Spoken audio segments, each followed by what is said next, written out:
Welcome to the Point of Convergence podcast. I am your host, Grant Lira.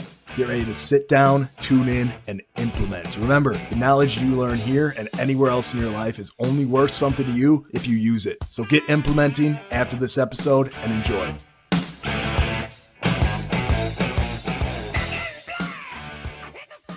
Welcome to Remodeling Millionaires. Today, I have a very special guest with me. His name is George Habib. Now, George is the CEO of Remodel Works, which is an interior remodeling company, but that is just a piece of his entrepreneurial track record.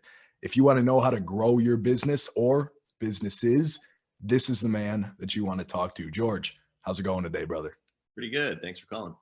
Yes, sir. Yes, sir. George, let's get it started off here, man. Let's go right into everything. 60-second snippet of exactly where you're at right now, where your focus is, and kind of what you're working on. Sure. So I've been the owner of Remodel Works for coming up on 4 years now, and it's been a really fun ride with a great team. We've really developed the company both in revenue as well as in quality. Right now, after getting through this pandemic, we're really looking to see how we can expand it to other service areas and build off the same customer base we have and our brand name so that we can start becoming more of a full service company for home services. Right on, right on. And looking on that side of things, getting into other service areas, tell us a little bit about what that looks like. Sure. So, Remodel Works has over 10,000 customers that we've serviced over the past 35 years. So we've got a great brand name, but we've also got people that we can reach out to. So when I look at the things that I outsource the most, if it's flooring or, painting or roof repair, things that we sometimes might not like to touch because it's not our specialty, or we just outsource it for simplicity's sake.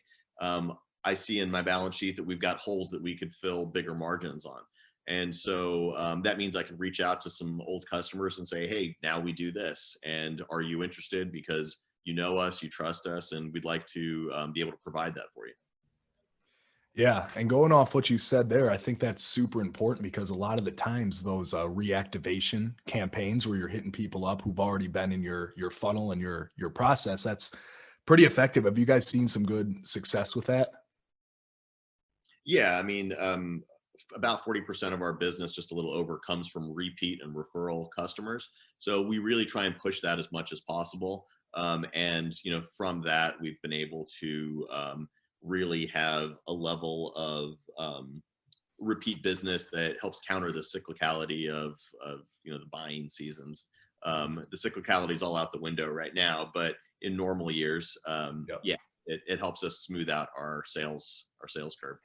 Totally. And if people, are out there listening, wondering how to, start something like that, where would you even start on starting like a reactivation campaign or talking to people that you've already worked with? How would you kind of go about reaching that out? I'm assuming you guys automate some of it, or kind of tell me what that looks like. Some of it's automated, but some of the most effective stuff is really the one-to-one. I really encourage my salespeople to get back in touch with old clientele. One of the things that they used to do when I first came on board was the second we would wrap a project, our salespeople would be like, okay, well, here are some flowers. And I said, listen, why don't you put the pause button on that, reach out to them a year later, send them those flowers and say, hey, do you know anybody that is also potentially interested? This is something you see in the real estate game. People say, hey, I'm doing like a customer appreciation thing this week. Would you like to bring a friend? We photograph some of our best work and we tell them, hey, why don't you post this on your own, Facebook page, because that'll be your way of showing off kind of the nice work that you did on your house without being too braggadocious. And here are some professional photos that you can use. We've even done things like throw little wine and cheese parties to have like an opening party at a nice kitchen that we finished, so that they invite all their neighbors. So that kind of stuff really helps us get into the networks, really brings in the incentive for people to say like, hey, meet somebody that's done a good job for me. If you need anything, we'll be top of mind. So totally. And that's a fantastic way to stay at the top of people's minds. It's just kind of not necessarily the marketing like everybody thinks of marketing, but just those little things that really mean like so much more than a lot of people think they do. So that's an awesome way to keep on building those referrals and then kind of spider web out into friends of friends and family, all Yeah. that fun stuff. So yeah, right on that, my I mean, at friend. the end of the day, we also just say, hey, we've got a friends and family program. If you send us somebody, we'll send you a check for $250, or we'll give you $1,000 off your next remodel project. And that's an incredible incentive. And we run that every single year. Every single year, we get a very good, boost of sales from each campaign. There you go. Just a few nuggets already. We're like a minute or two in. That's awesome. So let's look at this because a little more on your background, George. You do this quite a bit. Like you buy companies and you scale them up to what you want to, and then I'm assuming you sell them eventually, correct? I mean, I have sold some companies in the past, but my goal is not really to do that. My goal is to develop something that I've heard other people call permanent equity. So you build up a business, you find the partners within that business that allow you to just separate yourself a little bit. And so once they've become really feel like they own the business, I fork back a little bit of the equity that I own to them so that they really start treating this company like it's theirs. Especially if it's a business that you're acquiring that's already in play. There's one or two managers that you tend to find that already act that way. They already treat it like it's their house. So now you just give them a little bit more reason financially to act always in your best interest, because it's also in their best interest. And then that gives me what I like to call return on time. And with that extra time that I get back, I start saying, okay, well, let me start hunting for a new business now. And if I can find businesses that help each other scale, this year I've been looking at a painting company to bring in house. Then that really helps because I can use a lot of the same back end software, staff, processes to deliver a similar service with potentially a similar team. Totally. And when you said something interesting there because you're talking now about, a painting company. What do you typically look for when you go out and look to buy a business and then scale it yourself? What are some of the criteria that it has to meet in order for you to be, interested in it? Right. So a really good company culture is almost impossible to replace. So if you've got if I see that there's people there that really they've been there for a long number, many years. So some of the key employees have served for a decade, or at least a number of years. A certain amount of recurring revenue. That recurring revenue, if let's just say 50% of their business comes from recurring revenue, well, in the next year, I don't have to worry about where 50% of my risk is coming from. I've de-risked myself by 50%. So that's a wonderful indicator for me. The other thing that is really helpful is just to see that the company itself has really figured out those processes. Do they have like a very strong focus on data? Can they look at any project and say, here's the profitability down to the number of nails that we used, and here was the estimated profitability. And the delta of those two is, where we can really see, are we hitting our numbers? Do we need to improve? And, if they even just do that to begin with, they're light years ahead of most people, even if they're not hitting their numbers. Totally. Totally. And data tracking is so important in any business really, because, if you're doing something and you're just kind of flying by the cuff and you're not tracking and you don't know what your true profit margins are, you don't know if your, let's say, efforts in one area of whether it be sales, whether it be marketing, whether it be fulfillment, are actually paying off and actually, making sense. A lot of people unfortunately are blind to that because they don't have a way of tracking that. How do you guys typically track that stuff? So, although I probably hated this course the most in business school, cost accounting is what most companies, especially in construction, live and die upon.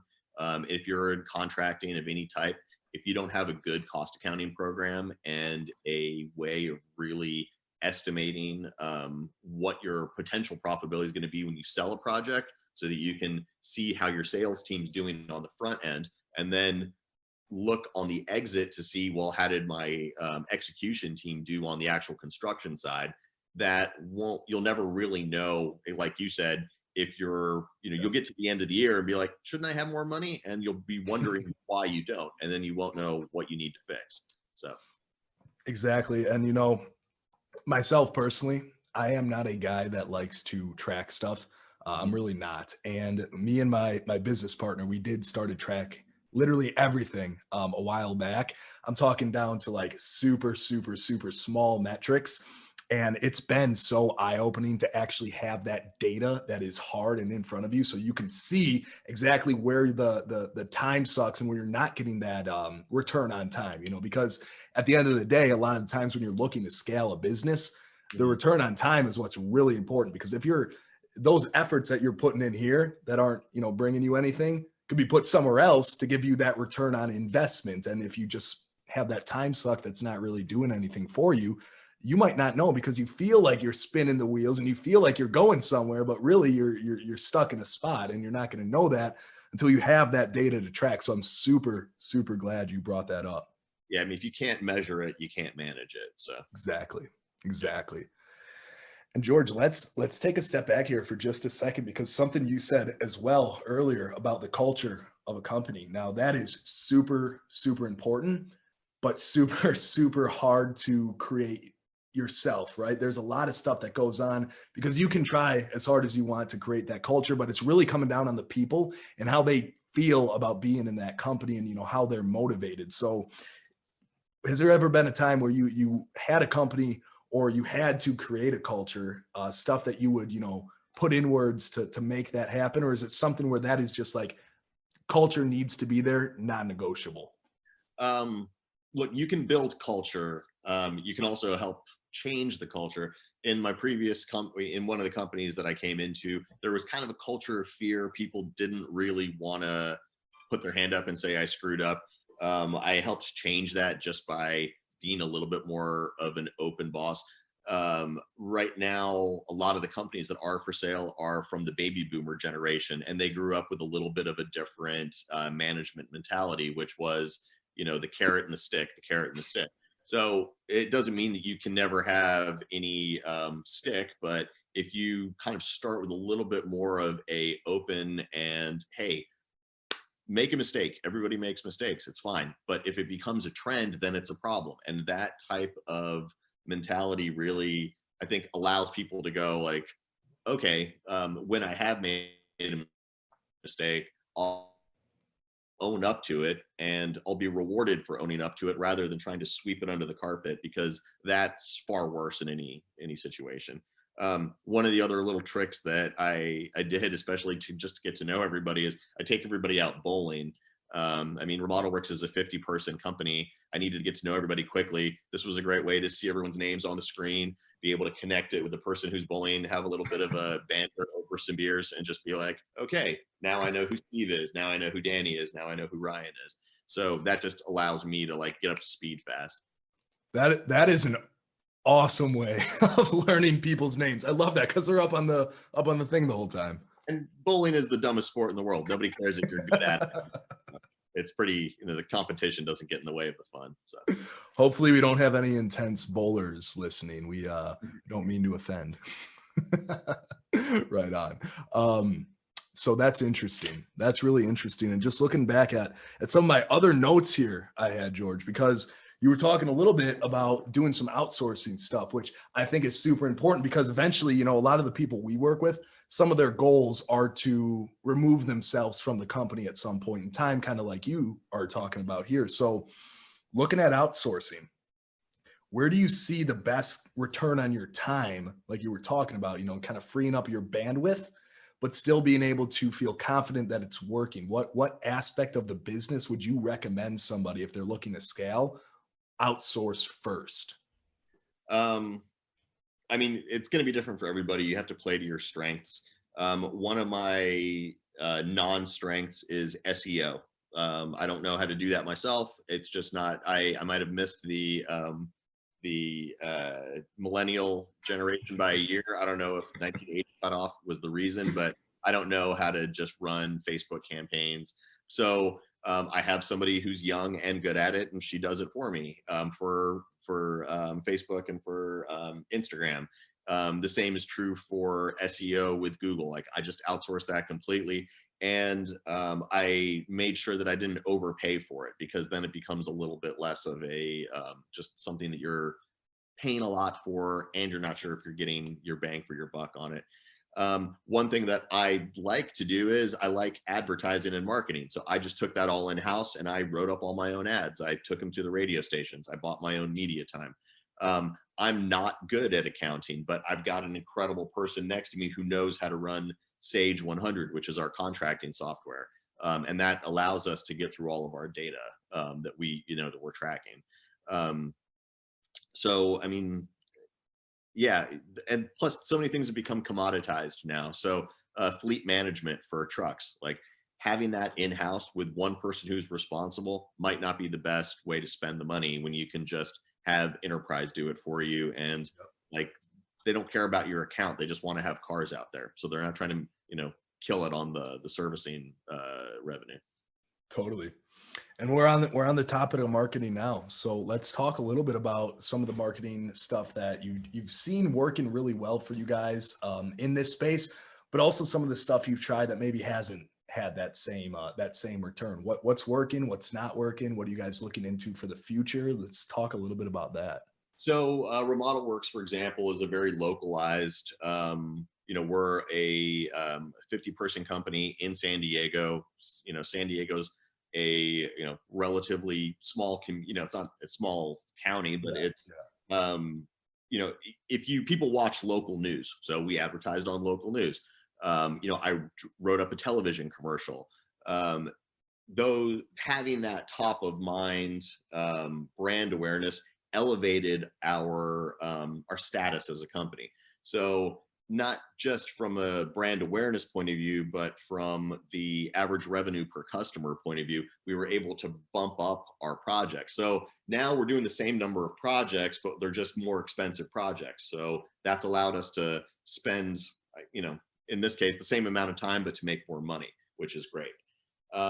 Things that are hard to verify. Every time a new house gets sold, I have a stack of cards and I just get a mailer from Redfin that says, these are the houses that were sold last month.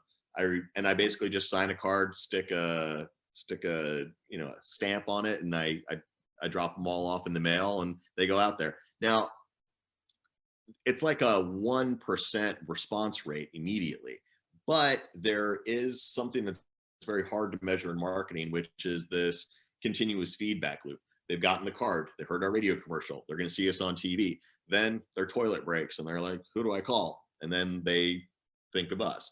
So ironically, one of the things that is one of the biggest drivers of our marketing is our trucks. We keep our trucks really clean. We make sure that they're nicely printed, that the logo looks sharp. I put serving San Diego since 1987 on every single car because it established us as an old company with traditional, with a long service history. And that's our other 60% of our sales outside of our 40% of return and referral. There you go. There you go. And I think it's important to talk about too, like if somebody, I'll put myself in the shoes of somebody who's just, not just starting a company, but they have a few projects under their belts now, and they're looking to do some marketing. What do you think the order that if you had to start from scratch, the order, what would you go right for the TV ads? Would you go for a website? Would you start the Facebook, Instagram marketing? What do you think you would attack first if you had to restart and build up your own interior remodeling company? Right. I mean, look, it's not that it's tough. If you don't have a big budget to start, and most people don't, you're not going to be able to take on $100,000 a year TV marketing campaign. Before I signed my first radio campaign, I kind of looked at it and I thought, well, what is the return on investment? How many more projects do I need to sell so that this investment is going to be worthwhile? Mm-hmm. And what I realized was I was kind of getting pushed around by the media guys. They wanted me to drop $100,000 immediately. And I was like, hold your horses. I'll give you $2,000 a month and let's see how it goes. But I had to burn $20,000 on filming a television commercial.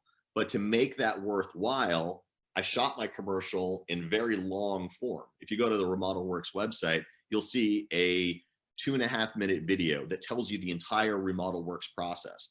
From that video, I have 6 different television commercials that I've recut so that I can buy space on Hulu at, $50 a commercial, or sorry, I'm just throwing out numbers. I can't remember what the mess with my radio. Yeah. But slots are costing me. But for $300 a spot on broadcast television, I've got 6 different 30-second commercials I can throw in there. And I tried to make them funny and a little bit interactive. And but not everybody has that. So who's your customer? Where are they? That's some of the things you need to ask. If I was just starting out right now, the first place I would go is the United States Postal Service, because you can just do marketing by zip code. And you can just say, I want to send out 10,000 flyers to this entire zip code. It'll probably cost you a few $1,000s, not more than 5. And you'll see what response you get. And you'll know exactly, okay, for every 10,000 flyers I sell out, how many times does my phone ring? So that's one way to go about doing it. And that comes down to tracking, right? You got to track that stuff. Yeah. Totally. Totally. And I think a lot of people, like, the direct mail stuff is sometimes pretty overlooked because it can be effective. You're almost cutting through a lot of the noise of the modern day with a lot of the internet stuff. Now, the thing that's harder on those direct mail postcards and envelopes, the letters, stuff like that, is actually tracking that, because you don't necessarily know like how many people are opening them, how many people are throwing them out, how many people read them and put them on their fridge, but you don't know about that, right? So that's one of the things we kind of look at with everything too. One of the ways that we like to kind of prioritize our clients is we start by, one, identifying their ideal client, right? Which a lot of people actually don't necessarily, they think they know who it is, but a lot of the times you do the analytics and you start to see the actual data come in, and it's a different type of person. And I think a lot of people get hung up on thinking, this is my ideal client, this is who I work with, blah blah blah. And a lot of the times, if the numbers are telling you different, they don't lie, they tell the truth. So how would you kind of go about deciphering exactly how to pick who you want to work for, how you kind of segmentize that market, and how you go in there and really say, okay, ideally I want to work with XYZ people who make XYZ a year and have these kind of jobs they want to do? I mean, how do you go about starting that? Because that's a big, daunting process. Yeah, I mean, if you have clientele already, which I did, it's a little bit easier to say, okay, we do about 300 projects a year. So let's just look at 100 projects. Let's see how much money they spent. Let's see what the breakup of kitchens and bathrooms were. Let's see what, we really took a swing at building more ADUs because we thought, hey, the market's going there. Let's give it a try. We weren't great at it, but, we were good at giving a little bit of advice. So we spent a little bit less money on that. But we also figured out, okay, where do our customers live? We put them all on a big map just to see, okay, where's the highest concentration of them? If you're just starting out from scratch, my recommendation to you is start in your own backyard. Even as a company that's been in the business for 35 years, 80% of our customers are within 15 miles of our office. And that's probably because they see our trucks a lot. So, I like that. I like that a lot. And let's keep this rolling here, because I like what we're touching on here. So essentially, you're doing a lot of that stuff. You're building up your reputation and your branding, and you're kind of really just keeping that top of mind awareness to just have people know your name. And like you said, I mean, that's crazy you guys got that many people so close to you, especially being the size company you are. I think that's awesome. You find that when you do that, the return customers is a lot greater than if you would not have done that and maybe just kind of scattershot like a shotgun blast everywhere. Yeah, I mean, look, in every remodeling company, if you're going to take care of your customers, you're going to lose some money on warranty calls because things screw up. And if you can respond to a warranty really quickly, customers respond to that. And when they do, we say, hey, would you mind throwing up a recommendation on Nextdoor or Angie's List or Yelp? Yelp being the one that I like the least. That also helps. And then I take those snippets and I put Claire from Poway said this, and I put it into our marketing. And that helps people go, oh, if Claire likes them, they can't be that bad. So, it's a bit of a feedback loop, and you've got to kind of build on your successes. When you do have failures, own up to them if they are yours. But As I also learned in the review world, there's either a 1-star or a 5-star. And when you get those 1 stars, don't be afraid to tell the person, well, you're a 1-star customer. So, we don't actually care if you refer us or not. And Yeah. we've actually had customers say, I didn't hire you because of your 5-star reviews. I hired you because of the way you stood up for your team on that 1-star review. So it's not always what you think. People respond to many different things, and you really want to play to your strengths, I think. That's fantastic. Definitely. And looking at just kind of going back to what we were talking about earlier with you purchasing Remodel Works, just immediate changes you made, like some of the first things that you did, or areas where you saw need for improvement, and then also areas where you were like, killer, this is good, I'm not going to touch it. What were those just immediate actions upon entering there?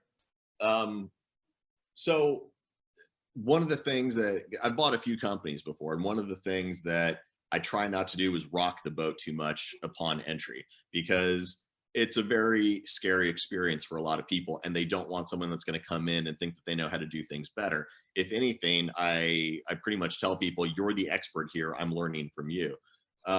And I start to see who are the members of the team who I'm like really relying on, and I try and move them up the ladder a little bit so that I can lean on them even more. One of the changes that I made, but I did wait to make that change, was we had somebody who was kind of in charge of operations, but she was more of a computer behind the scenes person. Mm, Analytically, she knew everything, but she didn't understand what it took to install a toilet on a customer's home. But we had a very hands-on guy that could barely, send an email out. So we shifted those departments basically, and eventually that lady moved on and she went back to her old job, which was a pure consulting gig. And everybody on the team really responded to the guy who knew what it was like to be kind of in the thick of it on a customer's job site fixing something.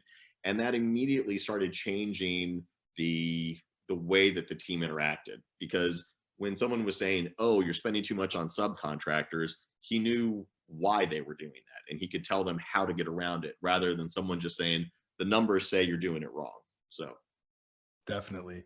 And I think that even goes down the road of sales a little bit, and having people that are actually educated in the services and they know exactly what is going on in the actual, like you said, in the thick of it, operations. And that can help a ton just from somebody knowing what they're talking about, rather than some magic sales trick or sales training. A lot of the times, just having those people who know what's going on and know the process is gonna, one, come off way more authentic, but also just convert better, because it's a more realistic picture they're painting. yeah. Totally. Totally. So let's talk for a second here, George, on appointment setting, because a lot of the times, that appointment flow is what drives revenue. And if you don't have that appointment flow and that good influx of quality people that you can get in your ecosystem and then eventually, revisit down the road, you don't really have a business. So what are your primary means right now of appointment setting? Where are you seeing the highest, quality leads come through? What's your go-to? So all of our appointments are set over the phone. We don't have any digital appointments. The reason for that is our salespeople's time is incredibly valuable, and we have a large area to cover. We cover all of San Diego County, which from north to south is 90 miles. So we've got 7 salespeople, and all of our calls go to our front desk. Our amazing front desk reception lady named Debbie, she will talk to them. She gets a feel for who they are, what it is that they want to do. We probably look at 50 odd calls a week, where we probably book, let's say, 12 to 18 appointments per month, sorry, per week. So that's a lot of driving for everybody. You don't want these guys driving out to look at a $10,000 project if that's not our gig. It's just not our gig, and we're not good at it. But when someone calls and they want to do a $10,000 kitchen, we tell them, hey, you should call so-and-so. People remember that. And we do get 5-star reviews from people saying, thank you for just recommending so-and-so. Nobody else does that. She spends the time to tell them, this is what we're good at. Yes, we'd like to take this appointment. Or respectfully, this is not our wheelhouse. You'd be better served by calling, so like, somebody who's a trusted subcontractor of ours. Our subcontractors appreciate that. Our customers that we turn away that become future customers down the road, they appreciate it. And for the other customers who do become those 12 appointments, the salespeople walk into those appointments with a level of information that is really valuable. We have their address. Then they look on Redfin. Redfin tells us when the house was sold, how much it was sold for. They can look at photos of the house to get an understanding of what improvements might be made. Over the phone, our intake operators told them the project that you're talking about is going to be between, let's just say, a large kitchen, between $55,000 and $75,000, and even higher if you want to just go crazy with stuff. Immediately when we've done that, we've planted the flag with that person that they understand what the cost of this could potentially be. And if they're okay with that, then we have a seat at the table. Right on.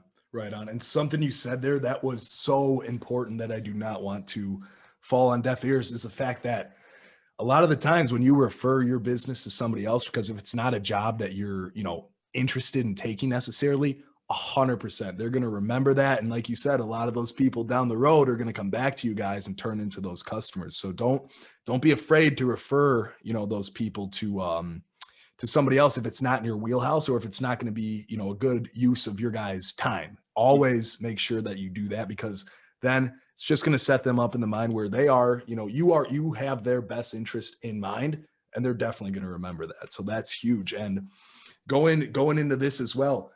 So we got Debbie at the front desk, and she's taking a lot of these appointments here. Now, where do you think the majority of these appointments come from? Because I know a lot of the times harder to track, like TV, radio, it's hard to track that stuff. But do you have like one of your best performing channels that is always kind of bringing you the quality? Yeah, I mean, a lot of customers, because they self-select, they'll say, "Oh, we saw you on Google."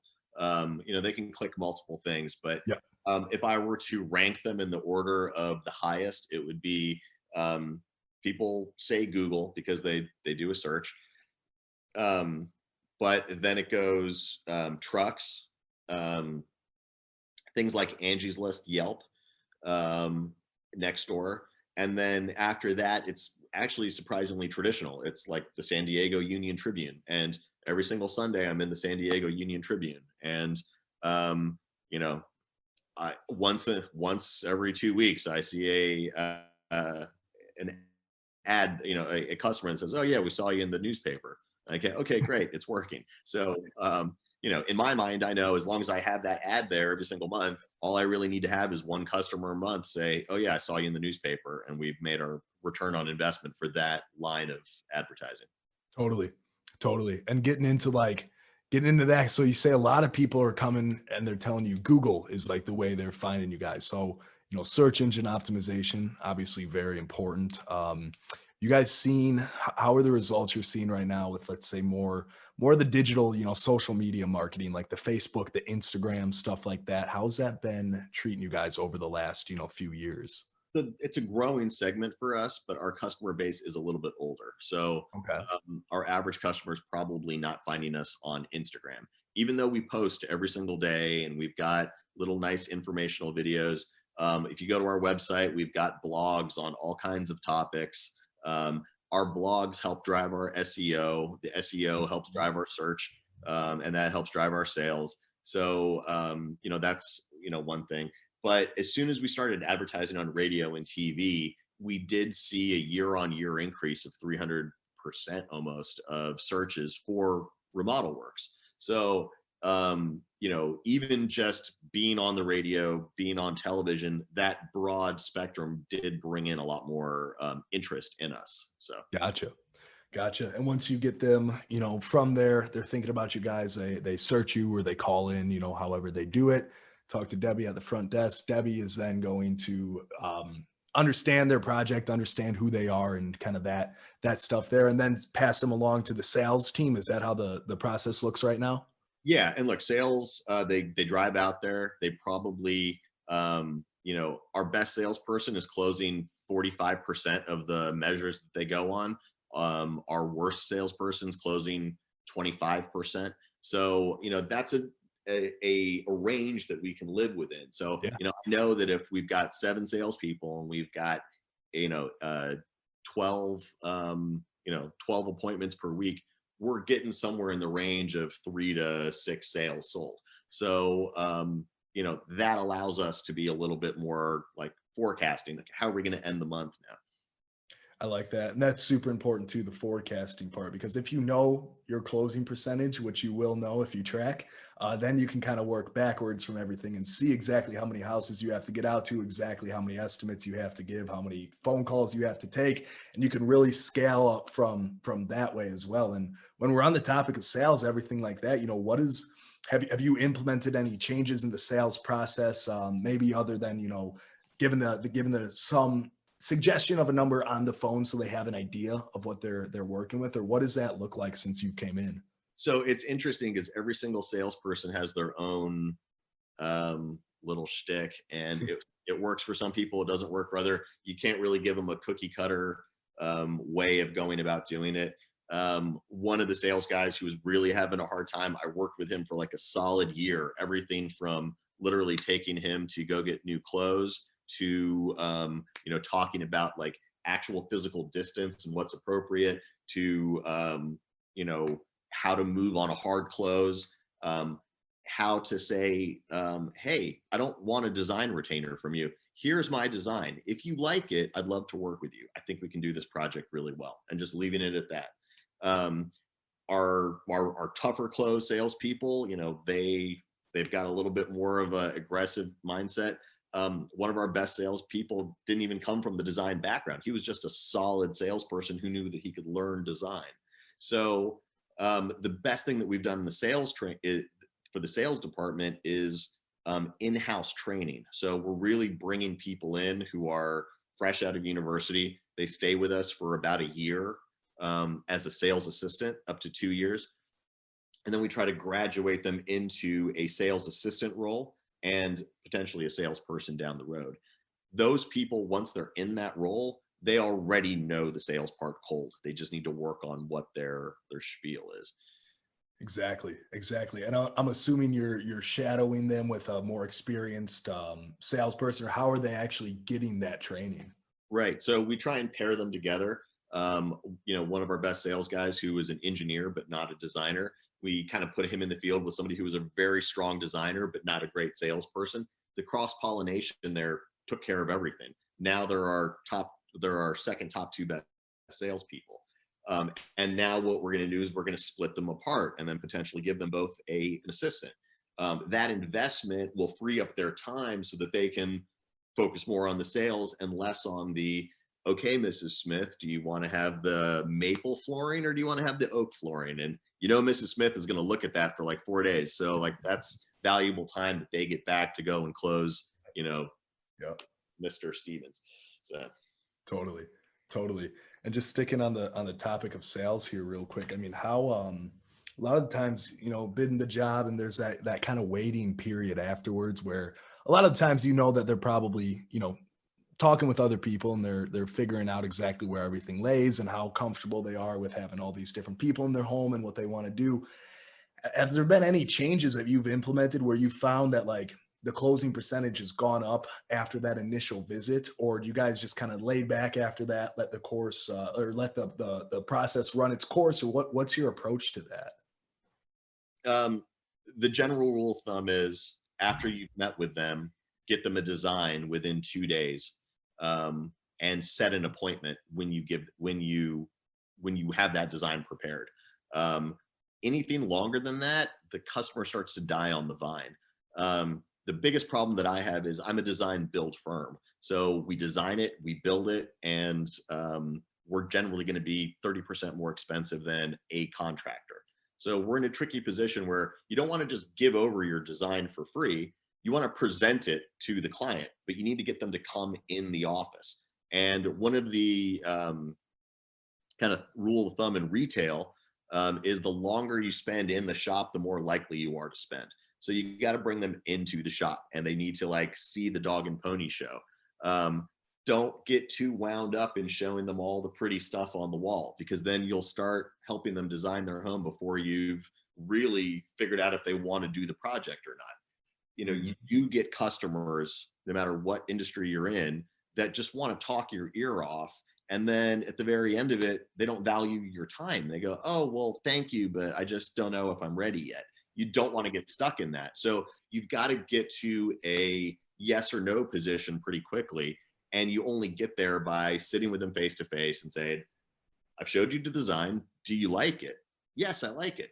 Okay, I've showed you the price. Is it something that was in your expectation zone? Yes, it is.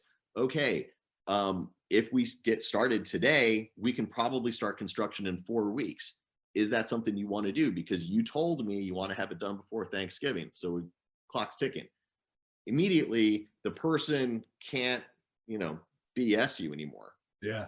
Either want to do the work with you, or they want to get a free design and head to Home Depot and try and build it themselves.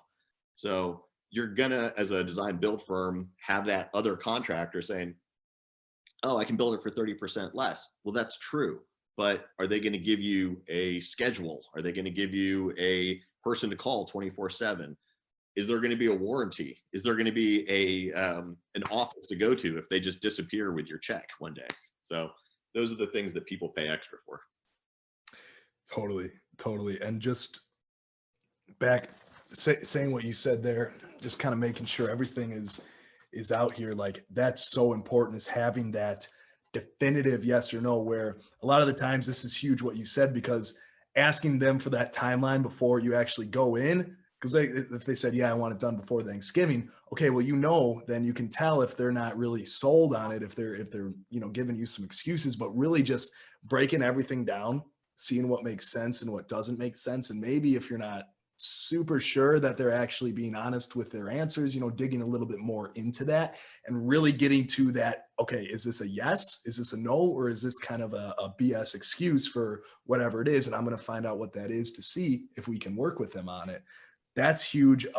Another thing that I really liked what you said there, having that structure, having that, timeline, having people show up on time and stuff goes so far with homeowners. And if it happens with that one homeowner, the other homeowners are going to hear about it, right? Whether it's just through word of mouth or if they're leaving you guys that review talking about how professional and timely you were, that is absolutely huge. And George, I'll play devil's advocate here for just a sec. Like, let's say I'm just starting out. I don't have a showroom. I don't have any of that stuff.